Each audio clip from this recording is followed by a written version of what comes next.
अस्सलाम वालेकुम dear students, welcome to science guide. आज हमने क्या पढ़ना है, हमने अपनी सेकेंड ईयर केमिस्ट्री का वही टॉपिक स्टडी करना है जो हमारा चल रहा है हाइड्राइड्स का। ठीक है, तो हमने आज क्या पढ़ना है, पॉलीमेरिक हाइड्राइड्स। प्रीवियस क्लास हम लोगों ने क्या पढ़ा था, मेटालिक हाइड्राइड्स के बारे में और कौन से हाइड्राइड्स के बारे में, कॉम्प्लेक्स हाइड्राइड्स के बारे में। कॉम्प्लेक्स हाइड्राइड्स कौन से होते हैं, जो आयन और कॉमन हाइड्राइड से मिलकर बनते हैं, 3 ग्रुप एलिमेंट से और 1 ग्रुप एलिमेंट से, जिनमें अल्कली मेटल्स होते हैं। और मेटालिक हाइड्राइड किस तरह से बनते हैं, मेटालिक हाइड्राइड केमिकल रिएक्शन की वजह से नहीं बनते, फिजिकल रिएक्शन की वजह से बनते हैं। और किन से बनते हैं, ट्रांजिशन मेटल्स की वजह से बनते हैं। ठीक है, अब हम आते हैं पॉलीमेरिक हाइड्राइड्स के ऊपर। तो पॉलीमेरिक हाइड्राइड्स क्या होते हैं, देखो नाम बता रहे हैं आपको पॉलीमर्स। पहले तो आपको पॉलीमर्स के बारे में जानना चाहिए कि पॉलीमर्स कहते हैं किसको है। तो देखिए, आपने ये भी पढ़ा हुआ है, क्लास 9 में भी पढ़ा है और फर्स्ट ईयर केमिस्ट्री के अंदर भी पढ़ा है। पॉलीमर्स क्या होते हैं, जब बहुत सारे मोनोमर्स कंबाइन होते हैं तो वह क्या बनाते हैं, मोनोमर्स, पॉलीमर्स बनाते हैं। ठीक है, मोनोमर्स क्या होते हैं, स्मॉल मॉलिक्यूल्स होते हैं। तो जब बहुत सारे छोटे छोटे मॉलिक्यूल्स कंबाइन होते हैं तो वह क्या बनाते हैं, वह एक बड़ा मॉलिक्यूल बनाते हैं। मिसाल के तौर पर इस तरह से देख लो। ठीक है, बहुत सारे छोटे मॉलिक्यूल्स मिलते हैं तो क्या बनाते हैं, एक बड़ा मॉलिक्यूल बनाते हैं। तो वो बड़ा मॉलिक्यूल क्या कहलाता है, पॉलीमर। और जिस प्रोसेस के ज़रिए पॉलीमर बनता है वो प्रोसेस क्या कहलाता है, पॉलीमराइजेशन। ठीक है, तो पॉलीमराइजेशन के थ्रू क्या होता है, मोनोमर्स कंबाइन होकर क्या बनाते हैं, पॉलीमर्स बनाते हैं। तो पॉलीमर्स नेचुरली भी हैं और सिंथेटिक भी हैं। नेचुरली मतलब जो नेचुरली कुदरती तौर पर मौजूद है, जो अल्लाह ताला ने पैदा किए हैं, लाइक प्रोटीन्स हैं, हमारी बॉडी में भी मौजूद हैं, फूड्स के अंदर भी मौजूद होता है। तो प्रोटीन एक नेचुरल पॉलीमर है, सेलुलोज एक नेचुरल पॉलीमर है, स्टार्च भी नेचुरल पॉलीमर है। इसके अलावा सिंथेटिक पॉलीमर भी बहुत सारे हैं, जिनमें प्लास्टिक्स हैं, प्लास्टिक के पाइप्स हैं, नैलून जो यूज़ की जाती है चारपाइयाँ वगैरह बनाने के लिए, तो वो भी पॉलीमर है। इसके अलावा जैसे प्लास्टिक के बैग्स वगैरह बनते हैं वो भी पॉलीमर से बनते हैं। ठीक है, पॉलीथीन कहलाता है वो। तो कहने का मतलब ये कि पॉलीमर्स क्या होते हैं, जो मोनोमर से बनते हैं, स्मॉल मॉलिक्यूल्स कंबाइन होते हैं तो वो क्या बनाते हैं, एक बड़ा मॉलिक्यूल बनाते हैं जो क्या कहलाता है, पॉलीमर। ठीक है, ये प्रोसेस किस प्रोसेस के जरिए बनते हैं, पॉलीमराइजेशन के जरिए बनते हैं। अब पॉलीमर है, पॉलीमेरिक हाइड्राइड्स क्या होते हैं, जो देखिए हम लोगों ने स्टार्ट में पढ़ लिया, तमाम एलिमेंट्स के ग्रुप्स के बारे में पढ़ लिया है।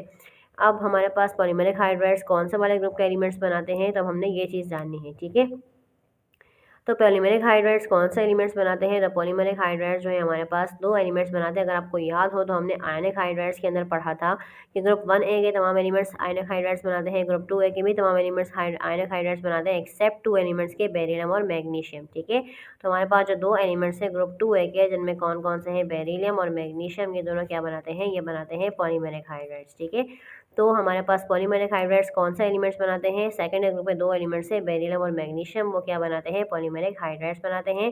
केमिकली हम इनका रिएक्शन देख लेते हैं। जब भी बेरिलियम हाइड्रोजन के साथ रिएक्शन करेगा तो ये क्या बनाएगा, BeH2। तो ये क्या है, एक पॉलीमेरिक हाइड्राइड है।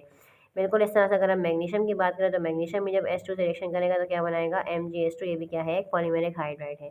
ठीक है, अब अगर हम इनका स्ट्रक्चर देख लेते हैं, जैसे मैंने आपको बताया कि पॉलीमर्स क्या होते हैं, लार्ज मॉलिक्यूल्स होते हैं, इनके बाद छोटे छोटे मॉलिक्यूल से मिलकर बनते हैं तो एक बड़ा मॉलिक्यूल होता है।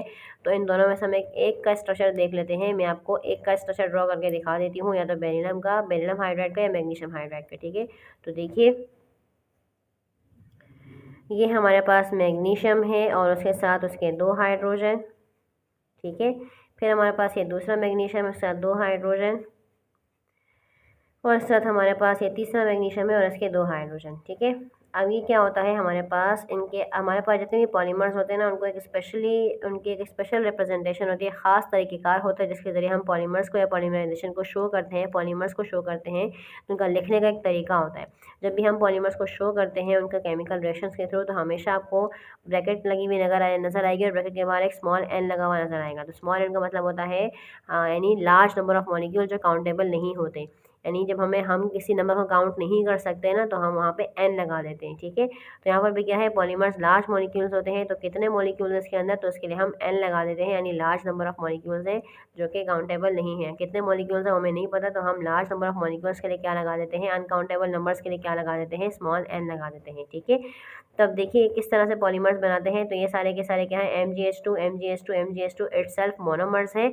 जब ये आपस में कंबाइन हो जाएंगे इस तरह से, तो ये क्या बन जाएगा, पूरा एक पॉलीमर बन जाएगा। ठीक है, तो ये सारे एक दूसरे के साथ जुड़े हुए होते हैं। Mg उधर 2H के साथ जुड़ा हुआ है, यहाँ से भी, फिर यहाँ से भी, तो ये सारे कनेक्टेड है एक दूसरे के साथ। तो ये फिर पूरा क्या बन जाता है, पॉलीमर बन जाता है। तो इस तरह से ये एक बड़ा पॉलीमर बनता है। ठीक है, तो ये इटसेल्फ क्या है, मोनोमर्स है। तो जब मोनोमर्स कंबाइन होते हैं तो क्या बनता है, पॉलीमर बनता है, और इसीलिए क्या कहलाते हैं, पॉलीमेरिक हाइड्राइड्स कहलाते हैं। ठीक है, होप्स हो कि आपको ये पॉइंट्स क्लियर हुए होंगे। अगर आप इनकी फिजिकल प्रॉपर्टीज़ की बात करते हैं तो फिजिकल प्रॉपर्टीज़ क्या होती है, तो फिजिकल प्रॉपर्टीज़ इनकी क्या होती हैं, ये इंटरमीडिएट प्रॉपर्टीज़ रखते हैं। इनकी यानी दरमियानी प्रॉपर्टीज़ होती हैं। किन किन के दरमियान, इंटरमीडिएट का मतलब होता है दरमियान की। तो ये नामुकम्मल तौर पे आयोनिक हाइड्राइड्स होते हैं, क्योंकि देखो हमने ये बात पढ़ी है कि एसिड ब्लॉक एलिमेंट्स क्या बनाते हैं, आयोनिक हाइड्राइड्स बनाते हैं, ठीक है।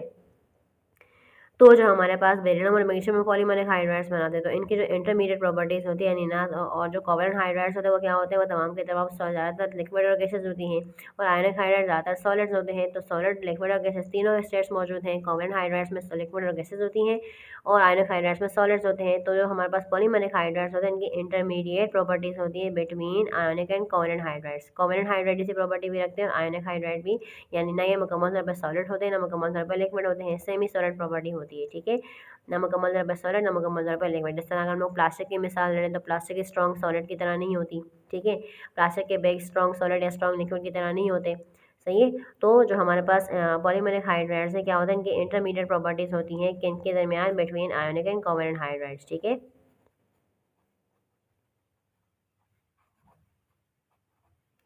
क्लियर हो गई आपको ये बात? होप सो आपको क्लियर हुआ होगा। अब हमें लास्ट टाइम जो पढ़नी है वो क्या है, बॉर्डर लाइन हाइड्राइड्स।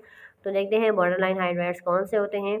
तो पहली बात तो देखो बॉर्डर लाइन हाइड्राइड्स, अब अगर हम तमाम हाइड्राइड्स के हवाले से अगर हम समरी करते हैं, तो देखो हमारे पास तो पीरियोडिक टेबल के अंदर तमाम एलिमेंट्स तकरीबन यूज़ हो चुके हैं ना। अगर हम पीरियोडिक टेबल की बात करते हैं, तो देखो हमने ये बात पढ़ी थी कि एस ब्लॉक एलिमेंट्स क्या बनाते हैं, उन्होंने आयनिक हाइड्राइड्स बना दिए। पी ब्लॉक एलिमेंट्स ने क्या बना दिए, कोवैलेंट हाइड्राइड्स बना दिए।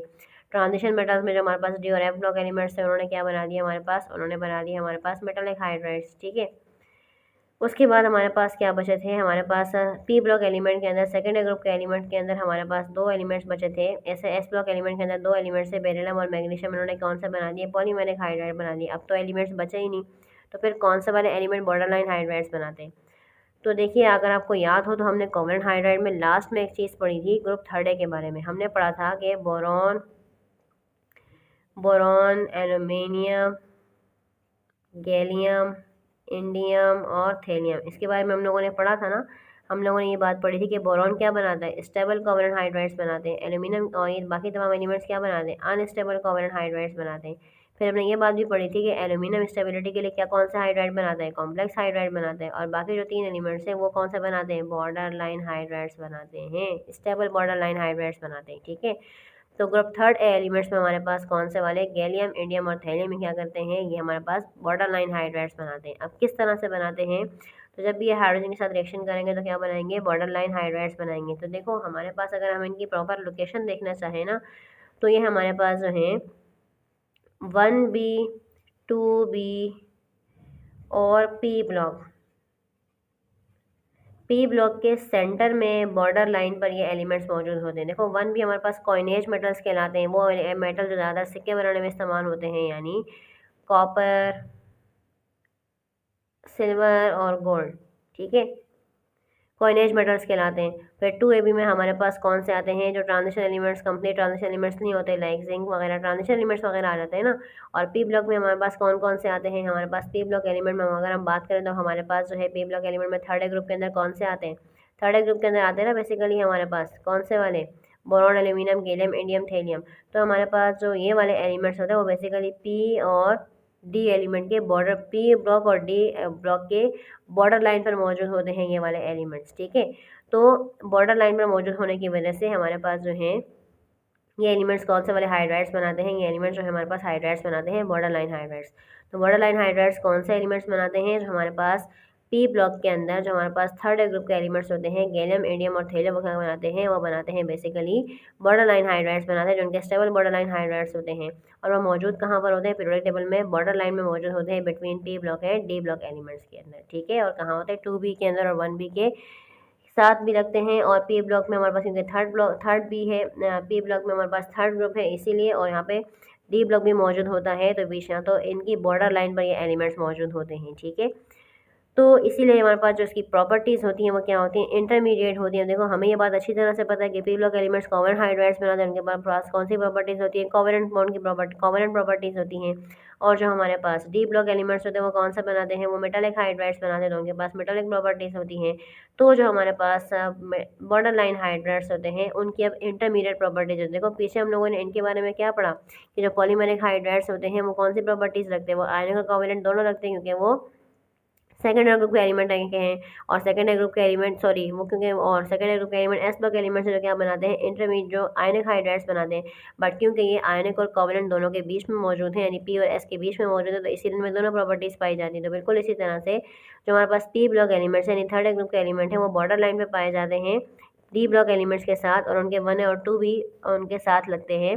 तो 2b के की बॉर्डर और p का बॉर्डर साथ लगता है, p और b 2b के बॉर्डर लाइन में होते हैं, यानी p ब्लॉक और d ब्लॉक में मौजूद होते हैं। तो इसीलिए उनकी भी क्या होती हैं, इंटरमीडिएट प्रॉपर्टीज़ होती हैं। वो किस किस की होंगी, कोवेलेंट और मेटालिक होंगी। ठीक है, इंटरमीडिएट प्रॉपर्टीज़ तो होंगी, लेकिन कौन सी वाली, कोवेलेंट और मेटालिक होंगी। तो अगर हम इनकी फिजिकल प्रॉपर्टीज़ की बात करें तो इंटरमीडिएट होती हैं, किस किस के बीच होती हैं, कोवेलेंट हाइड्राइड्स और मेटालिक हाइड्राइड्स की।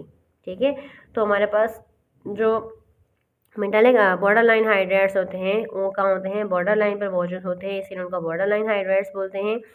किसके बॉर्डर पर होते हैं, पी ब्लॉक और डी ब्लॉक की बॉर्डर लाइन पर होते हैं। और कौन सा वाले ग्रुप के एलिमेंट्स में होते हैं, तो देखो पी ब्लॉक में थर्ड ग्रुप होता है, और इसके अलावा वो 2b जो डी ब्लॉक एलिमेंट उनके 2b के साथ भी लग रहा होता है, उनकी बॉर्डर पे मौजूद होता है। तो इसीलिए ए एन की प्रॉपर्टीज़ जो है वो रिजेम्बलेंस रखती हैं, ये बॉर्डर पर होने की वजह से दोनों की प्रॉपर्टीज़ रखता है, पी ब्लॉक की भी कोवेलेंट प्रॉपर्टीज़ और डी ब्लॉक की मेटालिक प्रॉपर्टीज़। तो इसीलिए इनमें दोनों की प्रॉपर्टीज़ होती हैं इंटरमीडिएट, ना ये प्रॉपर मेटालिक होते हैं ना प्रॉपर कोवेलेंट होते हैं। ठीक है, अच्छा ये कौन कौन से कोवेलेंट हाइड्राइड्स बनाते हैं, तो देखो हमारे पास जैसे CuH2 हाइड्राइड बन गया, इसके अलावा कौन कौन से बनाते हैं, हमारे पास ZnH2 बन गए, और इसके अलावा हमारे पास कौन से हो गए, टेलुरियम हाइड्राइड ATC।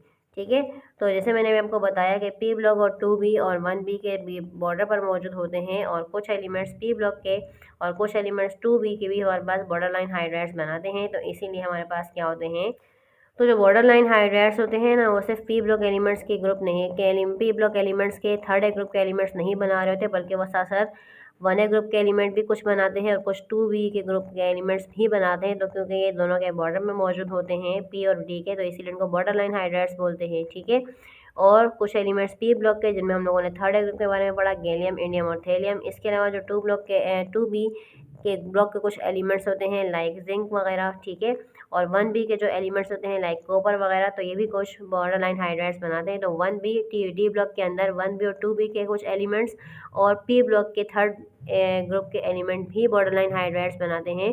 तो इसीलिए इनको बॉर्डर लाइन हाइड्राइड बोलते हैं, क्योंकि ये बॉर्डर लाइन पर मौजूद होते हैं। ठीक है, और क्योंकि पी ब्लॉक एलिमेंट की प्रॉपर्टीज़ कोवेलेंट होती हैं और डी ब्लॉक की मेटालिक होती है, तो इसीलिए इनमें दोनों पाई जाती हैं बॉर्डर पर होने की वजह से। ठीक है, लास्ट चीज़ हमारे पास क्या है बॉर्डर लाइन हाइड्राइड्स के बारे में, कि वो कौन कौन से मेटालिक बॉर्डर लाइन हाइड्राइड्स होते हैं, कौन कौन से केमिकल कंपाउंड्स होते हैं जो बॉर्डर लाइन हाइड्राइड्स होते हैं, मतलब वो कंपाउंड्स कौन कौन से होते हैं। तो देख लो, CO hydride, copper hydride, zinc hydride, tellurium hydride, तो ये सारे के सारे क्या हैं, बॉर्डर लाइन हाइड्राइड। ठीक है, तो इसके साथ हमारा हाइड्राइड्स का टॉपिक कंप्लीट हो चुका है। होप सो कि आपको कंप्लीट हाइड्राइड्स का टॉपिक समझ में आया होगा।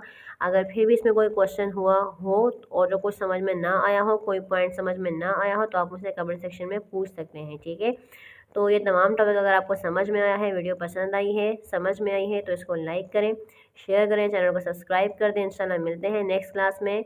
जो हमारे पास इस चैप्टर का लास्ट टॉपिक होगा आइसोटोप्स ऑफ हाइड्रोजन, वो स्टडी करेंगे। तो नेक्स्ट क्लास में मिलते हैं नेक्स्ट टॉपिक के साथ। तो नेक्स्ट टॉपिक हमारा इस चैप्टर का लास्ट टॉपिक होगा, जो कि आइसोटोप्स ऑफ हाइड्रोजन होगा। तो तब तक के लिए अपना बहुत सारा ख्याल रखेगा, चैनल को सब्सक्राइब कर दें, वीडियो को लाइक कर दें, शेयर कर देगा। अल्लाह हाफिज़ व नासिर।